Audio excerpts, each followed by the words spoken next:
على سيد المرسلين وعلى آله الطيبين الطاهرين أما بعد فأعوذ بالله من الشيطان الرجيم بسم الله الرحمن الرحيم كل نفس ذائقة الموت صدق الله مولانا العظيم وصدق رسوله النبي الأمين المتين الكريم ونحن على ذلك لمن الشاهدين والشاكرين والحمد لله رب العالمين.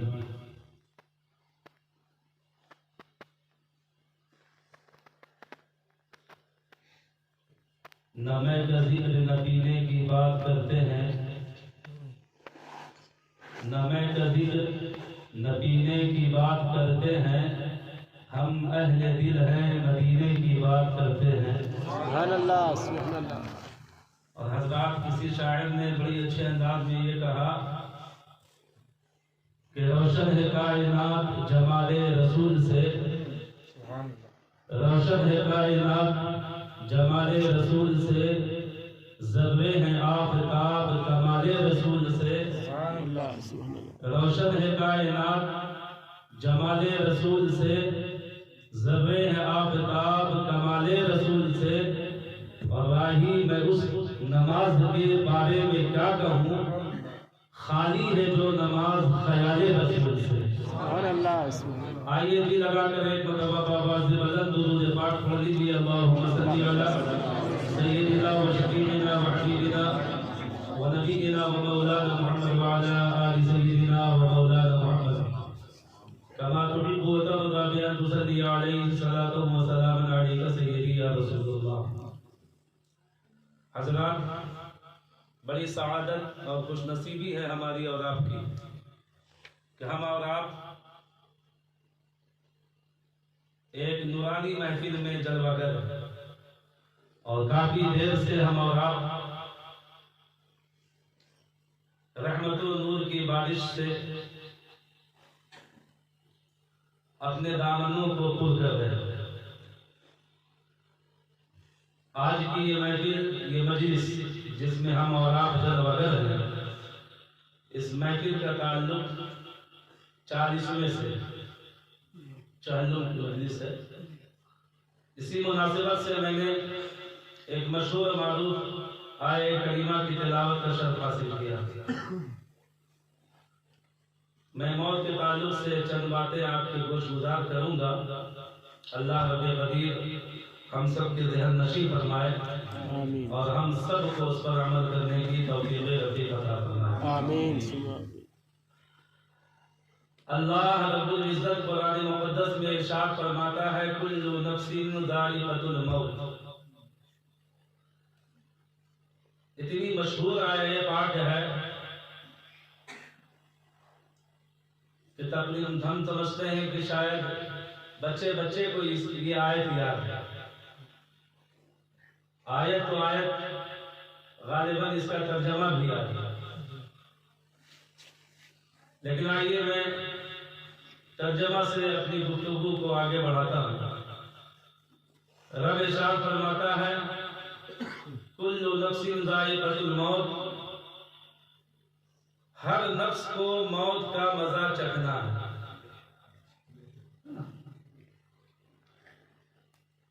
یہ اس کا ترجمہ ہوا. اچھا یہ بتائیے اہل تلواڑہ والے کہ ایک ہوتا ہے کھانا ہے نا، اور ایک ہوتا ہے چکھنا. ٹھیک ہے، آپ کے یہاں کھانے اور چکھنے میں فرق ہے کہ نہیں؟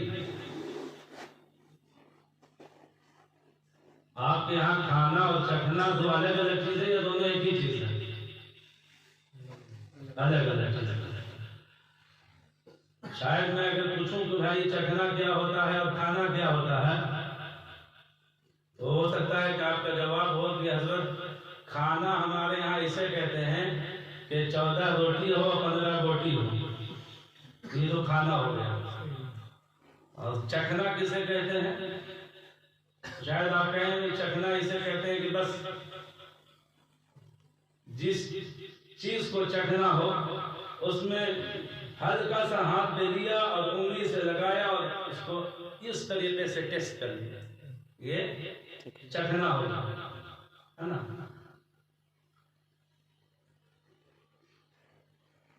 اللہ فرماتا ہے کل نفس ذائقۃ الموت، ہر نفس کو موت کا مزہ چکھنا ہے۔ یہ نہیں فرمایا کہ ہر نفس کو موت کھانا ہے، کیا کہا؟ چکھنا ہے۔ اچھا ایک چیز اور بتائیے کہ ہمارے یہاں تو یہ طریقہ ہے ہماری طرف کہ جب کوئی بھی چیز بنتی ہے نا تو چکھنا ایک کے لیے کافی ہوتا ہے، ایک آدمی چکھ لے تو سب کے لیے کافی ہو جاتا ہے، اور کھانا سب کو پڑتا ہے۔ میں نے سبزی بنایا، اب بھول گیا کہ پتہ نہیں مرچ ڈالا، مسالہ ڈالا، نمک ڈالا کہ نہیں ڈالا، تو اس چیز کو آزمانے کے لیے ایک آدمی کو چکھا دیا جاتا ہے۔ ایک آدمی نے اوکے کر دیا تو وہ سب کے لیے کافی ہو جاتا ہے، سب کے لیے۔ آپ کیا بھی یہی طریقہ ہوگا نا؟ تو چکھنا ایک آدمی کے لیے ہوتا ہے جو سب کو لیے کافی ہو جاتا ہے، لیکن کھانا سب کو پڑتا ہے۔ تو ایک آدمی اگر چکھ لے تو ایک آدمی کا چکھا ہوا سب کے لیے کافی ہو جاتا ہے۔ اور اللہ نے قرآن مقدس میں موت کے کھانے کی بات نہیں کہی، اللہ نے قرآن میں موت کو چکھنے کی بات کہی کہ ہر نفس کو موت کا مزہ چکھنا ہے۔ تو اب ایک سوال پیدا ہوتا ہے کہ ہمارا مشاہدہ اور ہمارا طور طریقہ تو یہ ہے کہ ایک آدمی اگر چکھ لے تو سب کے لیے کافی ہو جاتا ہے۔ اے پروردگار عالم، تو نے کیسا کھانا تیار کیا، تو نے کیسا کھانا تیار کیا کہ یہاں تو ایک آدمی نہیں، تو سب کو چکھا رہا ہے، سب کو چکھا رہا ہے۔ حالانکہ میرا طریقہ تو یہ ہے کہ ایک آدمی کو چکھا دو سب کے لیے کافی ہوتا ہے۔ تو اے پروردگار عالم، تو بھی ایک کو چکھا دیتا سب کے لیے کافی ہو جاتا، لیکن میں تو دیکھ رہا ہوں کہ تو نے حضرت آدم کو بھی چکھایا، تو نے حضرت نوح کو بھی چکھایا، تو نے حضرت ابراہیم کو بھی چکھایا، تو نے حضرت اسماعیل کو بھی چکھایا، حضرت آدم سے لے کر کے محمد رسول اللہ تک یہ انبیاء کرام کی بیچ ہوئی، یہ سب کے سب چکھنے والے ہیں۔ مولا، انبیاء کے بعد تو نے صحابہ کو چکھایا، صالحین کو چکھایا۔ آج تک جتنے لوگ اس دنیا سے رخصت ہو گئے یہ سب کے سب تو چکھے ہوئے ہیں، یہ سب کے سب چکھے ہوئے ہیں، اور قیامت تک جتنے لوگ آتے رہیں گے یہ سب کے سب چکھنے والے ہوں گے۔ تو مولا، تو نے کیسا کھانا تیار کیا کہ تیرا کھانا سب کو چکھنا پڑ رہا ہے اور تو سب کو چکھا رہا ہے۔ حالانکہ ہمارا تو طریقہ تو یہ ہے کہ ایک آدمی چکھ لے تو سب کے لیے کافی ہوتا ہے۔ حضرت آدم نے چکھ لیا تھا، سب کے لیے کافی ہو جاتا، سب کے لیے کافی ہو جاتا۔ آواز آتی ہے، نادانو سنو، یہ تمہارا دنیاوی کھانا نہیں ہے، یہ تمہارا دنیاوی کھانا نہیں ہے کہ ایک آدمی کا چکھنا سب کے لیے کافی ہو جائے۔ بندوں نے عرض کیا، اے رب کریم، آخر کیوں دنیاوی کھانا تو ایک آدمی کا چکھنا سب کے لیے کافی ہو جاتا ہے؟ آواز آتی ہے، سنو، یہ کھانا جو تم بناتے ہو یہ ایک ایسا کھانا ہوتا ہے جس تمام کھانے کا مزہ ایک ہوا کرتا ہے، لیکن اللہ فرماتا ہے، بندوں، جو کھانا موت کی شکل میں میں نے پیدا کیا ہے، کھانا تو ایک ہے، مزہ ایک نہیں ہے، مزہ الگ الگ ہے، اس لیے سب کو چکھنا پڑے گا، اس لیے سب کو چکھنا پڑے گا۔ اب یہ سوال پیدا ہوگا کہ یہ سب کے لیے یہ مزہ الگ الگ کیسے ہے، سب کے لیے یہ مزہ الگ الگ کیسے ہے؟ تو اللہ فرماتا ہے کہ بندو، میں نے اس کھانے کا مزہ سب کے لیے جدا گانا ایسے رکھا کہ میں نے عمل کے حساب سے رکھا، میرے جس بندے کا عمل بہتر ہوگا، اچھا ہوگا، اسے کھانے اسے موت کا مزہ لذیذ معلوم ہوگا، اور جس کا عمل خراب ہوگا اسے موت کا مزہ کڑوا معلوم، اسے موت کا مزہ کڑوا معلوم ہوگا۔ بس ظاہر ہے، آپ دیکھیے کربلا کے واقعات کو آپ پڑھیے، جب سارے لوگ شہید ہو گئے تھے، ایک ذات بچی خاندان رسول کی، جسے دنیا حضرت امام قاسم کے نام سے جانتی ہے نا۔ یہ حضرت امام حسن کے بھتیجے بیٹے اور حضرت امام حسین کے بھتیجے۔ جب سب شہید ہو گئے تو حضرت قاسم کو بڑی فکر ہوئی کہ میرا کیا جرم ہے بھائی، مجھے میدان کارزات میں کیوں نہیں بھیجا جا رہا ہے؟ سارے لوگوں نے جام شہادت نوش کر لیا، میرا کیا جرم ہے؟ یہ حضرت امام حسین کے پاس پہنچے۔ میں تاریخ بیان کرنا نہیں چاہتا، میں صرف اصل مقصد کی طرف آ رہا ہوں۔ حضرت امام قاسم آتے ہیں، اپنے چچا حضرت امام حسین سے کہتے ہیں، کیا کہتے ہیں کہ چچا جان، علی اکبر شہید ہو گئے، علی اکبر شہید ہو گئے، علی اصغر شہید ہو گئے، عباس علمبردار شہید ہو گئے، سارے کے سارے شہید ہو گئے، آپ مجھے کیوں نہیں اجازت دیتے؟ مجھے بھی اجازت دیجیے۔ تو حضرت امام حسین کے آنکھوں سے آنسو جاری ہوئے اور کہا، بیٹا میں تجھے کس منہ سے اجازت دوں، میں تجھے کس منہ سے اجازت دوں؟ اس لیے کہ تو میرے بڑے بھائی کی نشانی ہے میرے پاس، اور سن، تیرا چہرہ تو وہ چہرہ ہے کہ جب میں تجھے دیکھ لیتا ہوں تو ایسا لگتا ہے کہ نانا مصطفیٰ کو دیکھ لیا۔ بہرحال آپ اصرار کرتے ہیں، لیکن حضرت امام حسین اجازت نہیں دیتے۔